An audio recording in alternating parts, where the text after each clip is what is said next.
પોરબંદરના જનસેવા કેન્દ્રમાં અનેકવિધ સમસ્યાને કારણે લોકોને મુશ્કેલી પડી રહી છે। અહીં આવતા અરજદારોને ભારે હાલાકી વેઠવી પડી રહી છે। આથી આ સમસ્યાનું નિરાકરણ કરવા માંગ ઉઠી છે।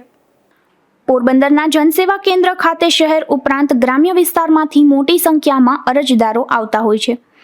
અગાઉ અહીં ભીડ ન થાય અને વ્યવસ્થા જળવાય તે માટે સિક્યુરિટી ગાર્ડની નિમણૂક કરાઈ હતી, જે અરજદારોને ટોકન આપવાની કામગીરી કરતા હતા, પરંતુ તેને છૂટા કરી દેવાતા હાલ કેન્દ્રના કર્મચારીઓએ પોતાનું કામ મૂકીને વ્યવસ્થા જાળવવી પડે છે।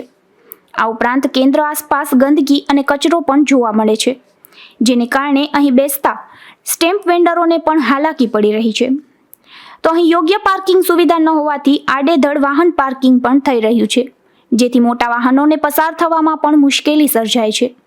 આથી આ અંગે યોગ્ય વ્યવસ્થા ગોઠવવા માંગ ઉઠી છે।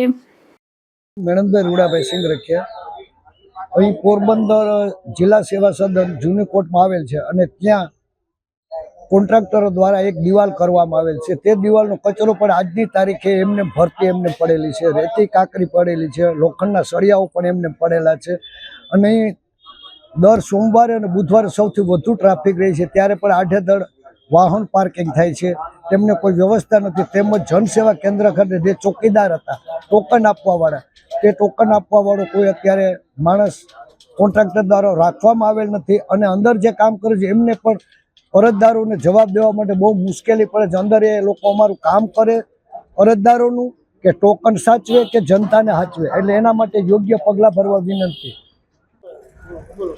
અને સફાઈ કામદાર અઠવાડિયામાં એક જ વખત આવે છે, જે સફાઈ કરે છે અને કચરાને ઢગલા પણ પડ્યા છે, મન પડે ત્યાં આગ લગાડી અને કચરો બાળીને વયા જાય છે, વ્યવસ્થિત સાફ કરીને ગાડી દ્વારા ભરવામાં આવતો નથી। હાલ જનસેવા કેન્દ્ર ખાતે યોગ્ય વ્યવસ્થા ન હોવાથી લોકોને ભારે હાલાકી પડી રહી છે।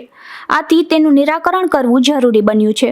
નિપુલ પોપટ સાથે અશોક થાનકી, ગુજરાત ન્યૂઝ, પોરબંદર।